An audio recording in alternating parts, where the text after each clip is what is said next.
Well, David, the one thing you know about me and that you saw that first day on the boat when I was dancing at the wedding and I was just warming up and I was stretching.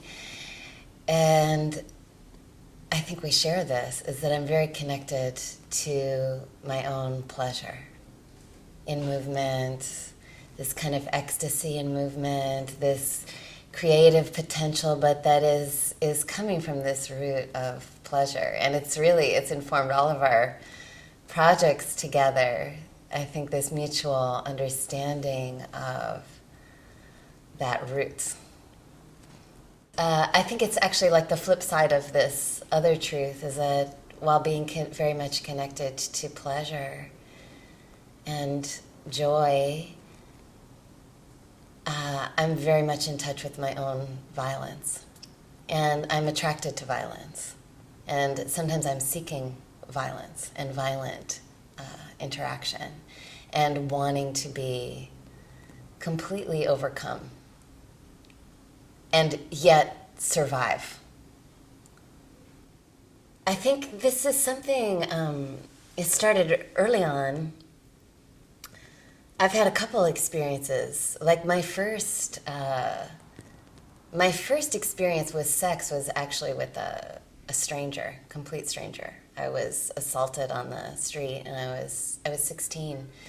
But kind of what I remember, some of the details was like how soft his skin was, how young this guy was, and this feeling of being trapped and at the same time realizing like he was going to take my virginity. And in the first moment, feeling completely powerless. And then from like nowhere, this force came and this voice came out of me like an animal. It wasn't like human. And I didn't feel anymore like him hitting me, but I felt my own self like fighting back and escaping. And so kind of, because this was my first time, I feel like every other time a little bit, as I get close, as much as I'm seeking pleasure, I'm also seeking this kind of fight. And sometimes this is scared,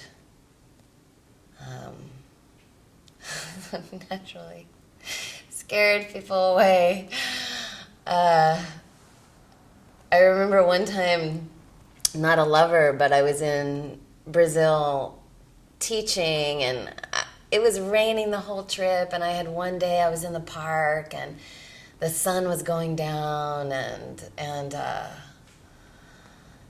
thought like I was meditating out there, but I was like, the sun's going down, there are a lot of homeless people in the park, like I know Brazil, I was like, you gotta get out of here. But it was the only day it was sunny, I'm like, I'll just stay a little bit longer, and I'm in front of a river, and then suddenly I feel like I gotta get out of here.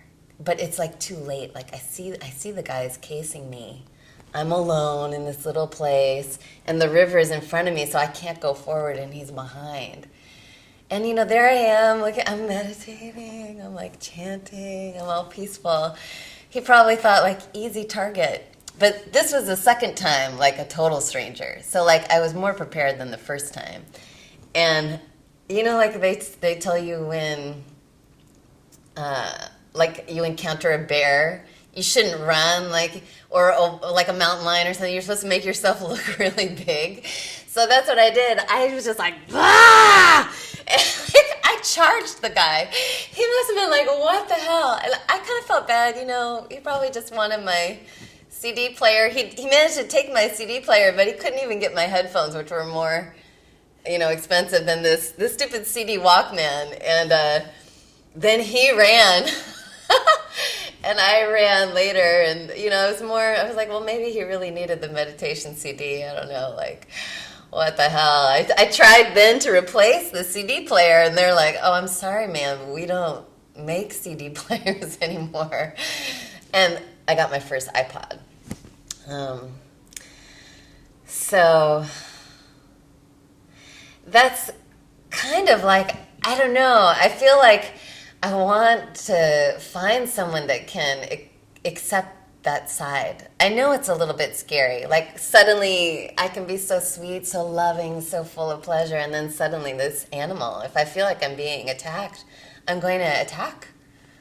But with it's different. I feel like if you're in a relationship, you trust the person. I'm not going to go in for the kill, but there's something about the struggle. There's something about the struggle that turns me on. And it's kind of trying to come to terms with that for myself. Is it okay? I don't know. I don't know. I just know that's my experience.